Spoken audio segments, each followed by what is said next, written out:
They lived under the same roof, slept in the same bed, shared the same life. But she slowly realized something terrifying. She was not living with her husband. She was living with a stranger she thought she knew. And the worst part? The truth didn't come from him. It came from what he tried to hide. The house was quiet. Not peaceful quiet. The kind that feels heavy. She stood in the kitchen, staring at 2 cups of coffee, one slowly growing cold. Footsteps echoed from upstairs. He walked past her without looking.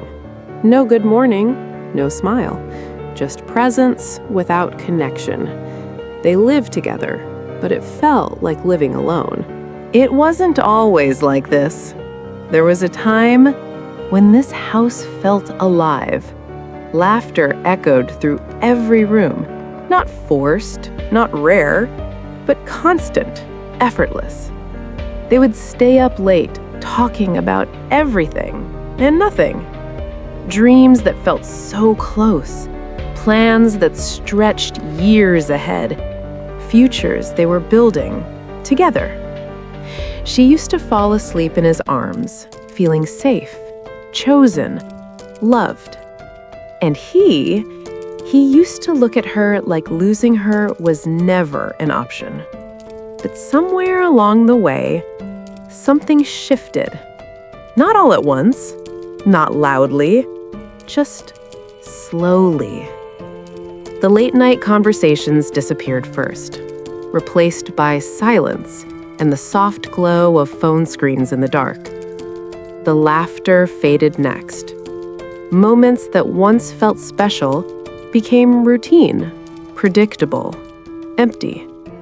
Even their touch changed. Where his hand once reached for hers without thinking, now it stayed still, distant, uninterested. Days started blending into each other. Same house, same people, different feeling. Now, they only spoke when necessary. Did you pay the bill? Dinner's in the fridge. I'll be late tonight. Short, cold, functional. Like strangers sharing responsibilities, not a life. She would sometimes pause, waiting for him to say something more. Anything more. A question, a memory, a sign that something still remained. But nothing ever came. And that's how she knew. This wasn't just distance anymore. This was absence, hidden inside presence. Because the hardest part wasn't that he left, it was that he stayed and still felt gone. She tried to ignore it at first, because nothing changed suddenly. But slowly, she started noticing the gaps. The small things that used to feel normal now felt different. He stopped asking about her day, stopped noticing the little changes in her. Even her voice didn't seem to reach him anymore. At night, he would sit beside her, physically close, but emotionally far away. He would answer her questions with one word. Fine. Busy. Okay. Nothing more. She began watching him more than talking to him. Not because she didn't trust him, but because she couldn't understand him anymore. His phone always stayed face down, his attention always somewhere else, and yet he was still there. Same house, same bed, same life. But somehow, he felt like someone who had already left. It started like any other quiet evening. The house was the same, but the silence felt heavier than before. She watched him sit down, phone in hand, eyes somewhere far away. And for the first time, she didn't hold her question back. Are we okay? The words came out soft, almost careful, like she was afraid of the answer. He paused. Just a second. But that second changed everything. Yeah, we're fine. Fine.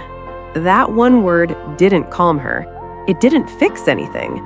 It confirmed everything she was afraid to feel. Because fine isn't love, it's avoidance dressed as peace. She looked at him, waiting for more, something real, something honest. But he didn't say anything else, just went back to his phone like the question never mattered. That night, she couldn't sleep.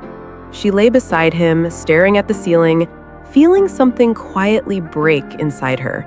Not loudly, not suddenly, but permanently.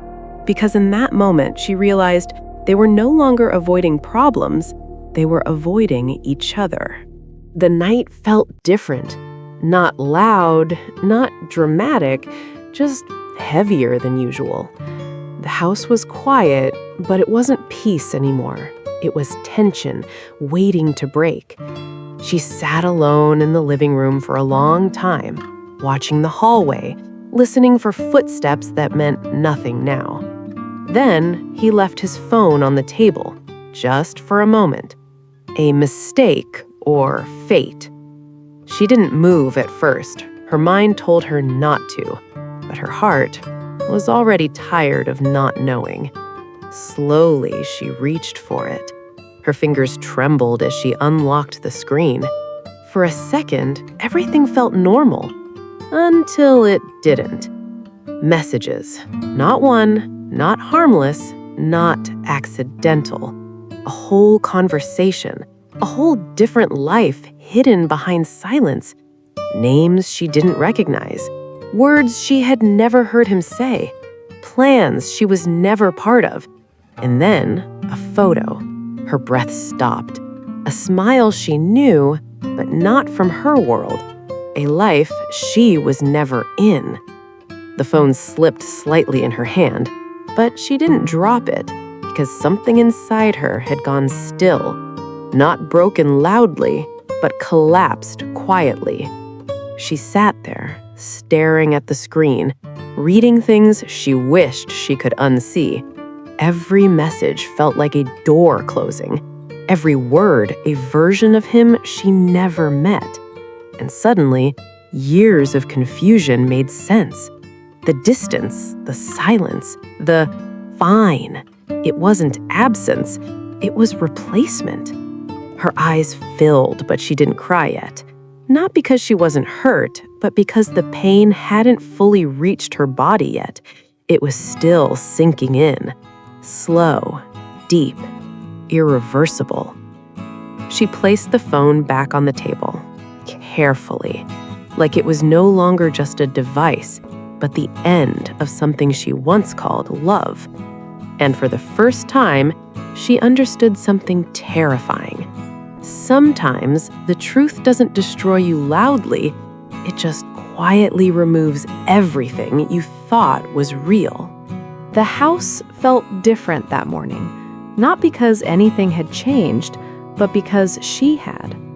The same walls, the same kitchen, the same footsteps upstairs, but now everything felt like the end of a story that had already been written. She moved quietly through the house. No tears, no shaking hands, just a strange calm, like something inside her had finally stopped fighting. She set the table. 2 plates, 2 glasses, just like always. But this time, it wasn't hope, it was closure. When he walked in, he paused. Something felt different, even to him. "Is today special?" he asked casually. A normal question, a normal tone, but it landed in a broken place.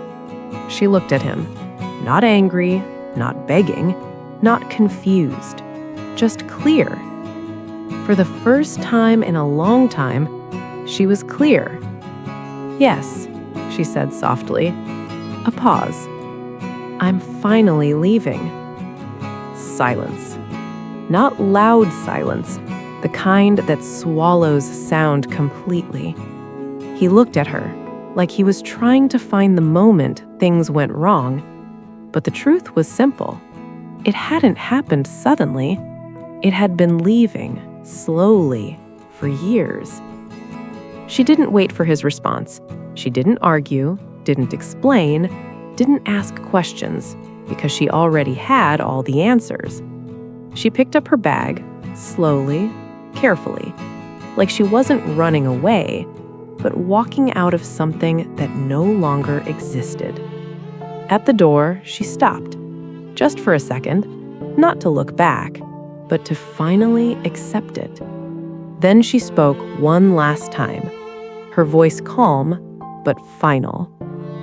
"We lived in the same house." Pause.